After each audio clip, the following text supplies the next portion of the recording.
Hello students, you are most welcome on my channel Active Classes for Science and Maths.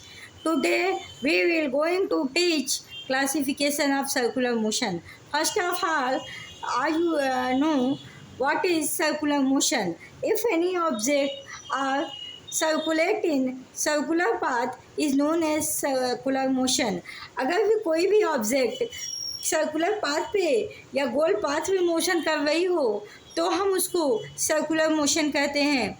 और student आपको हम ये बताएं कि सर्कुलर पाथ पर मोशन करने के दौरान जो फोर्स होता है वो हमेशा सेंटर की तरफ लगता है, लेकिन जो वेलोसिटी होती है वो फोर्स के जस्ट परपेंडिकुलर होती है और सर्कुलर पाथ के टेंजेंट होती है, हमेशा 90 डिग्री का एंगल बनाती है। तो सर्कुलर मोशन के दौरान इसकी वेलोसिटी का अगर मैग्नीट्यूड सेम होता है तो उसको यूनिफॉर्म सर्कुलर मोशन कहते हैं, बट इसके डायरेक्शंस हमेशा ही बदलते रहते हैं। और हम आपको बताएं नॉन यूनिफॉर्म का यह मतलब है कि सर्कुलर मोशन करते समय ऑब्जेक्ट अपनी डायरेक्शन तो चेंज करता है, बट अपनी मैग्नीट्यूड में क्या वो चेंजिंग करता है? क्या वो एक ही वेलोसिटी से सर्कुलर पाथ पे जाकर एक वेलोसिटी से नहीं चलता, अलग अलग वेलोसिटी उसकी होती है। मतलब डायरेक्शन की बात मैं नहीं कर रही, मैग्नीट्यूड इन वेलोसिटी के फॉर्म में बात कर रही हूँ कि अगर उसकी वेलोसिटी का मैग्नीट्यूड चेंज होता है बीच में तो ऐसे मोशन को हम नॉन यूनिफॉर्म सर्कुलर मोशन कहते हैं। Today we will discuss on classification of circular motion. आज हम पढ़ेंगे कि सर्कुलर मोशन के क्लासिफिकेशन कितने टाइप से हम कर सकते हैं। तो generally we will classify the circular motion is categorized into two forms. दो फॉर्म में आप सर्कुलर मोशन को डिवाइड कर सकते हैं। तो circular motion is divided into the two parts. First form is circular motion में in circular motion first form is uniform circular motion and second form is not uniform circular motion. In case of uniform circular motion and in case of non-uniform circular motion, their definition is given here. Note number first, the object moves at constant speed. अगर कोई भी object move करता है लेकिन उसकी speed constant होती है, मतलब वो हमेशा कांस्टेंसी को बनाए रखता है, उसके मैग्नीट्यूड में स्पीड की मैग्नीट्यूड में चेंजिंग नहीं होती, even through the speed doesn't change. मतलब पूरे पाथ के दौरान सर्कुलेशन के दौरान वो चेंज नहीं होता स्पीड, तो ऐसे स्पीड को हम यूनिफॉर्म सर्कुलर मोशन कहते हैं। पूरा पाथ ये राउंड कर दे लेकिन कहीं पर इसका स्पीड अगर नहीं चेंज होती, हमेशा कांस्टेंट बनी होती है, तो ऐसे ही मोशन को हम यूनिफॉर्म सर्कुलर मोशन कहते हैं। सेकेंड आइए देखिए, द ऑब्जेक्ट एक्सीलरेट बिकॉज, देखिए यूनिफॉर्म सर्कुलर मोशन में स्पीड तो कांस्टेंट रहता है बट डायरेक्शन इसके बदलते तो रहते हैं ना। तो कहने का मतलब कि द ऑब्जेक्ट एक्सीलरेट्स, आप कहेंगे जब वेलोसिटी नहीं चेंज हो रही है, वेलोसिटी कांस्टेंट है, तो फिर एक्सीलरेशन की बात कहाँ से आई?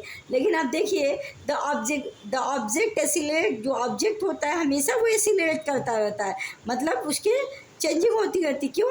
Because is velocity is constant,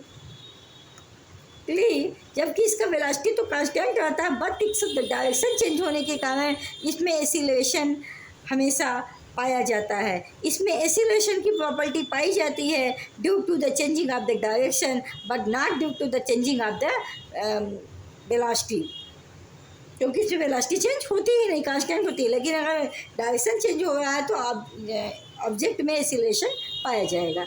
इसके बाद आपका आता है नॉन यूनिफॉर्म सर्कुलर मोशन।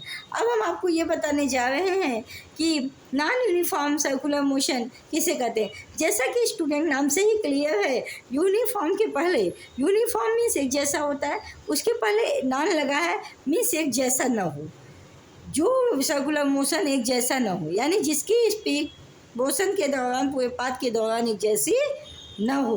तो इसमें हम पढ़ते हैं कि द ऑब्जेक्ट स्पीड चेंजेस। इसमें जो ऑब्जेक्ट की स्पीड होती है वो लगातार चेंज होती है, मतलब जब भी ये सर्कुलर पाथ करेगा बीच बीच पे इसकी स्पीड चेंज होती रहेगी। और स्पीड चेंज होने का इसका ये मतलब है कि इसके मैग्नीट्यूड ऑफ वेलोसिटी बदलते रहते हैं, जबकि इसमें मैग्नीट्यूड ऑफ वेलोसिटी नहीं बदलता। और इसमें मैग्नीट्यूड ऑफ वेलोसिटी भी बदलते रहते हैं।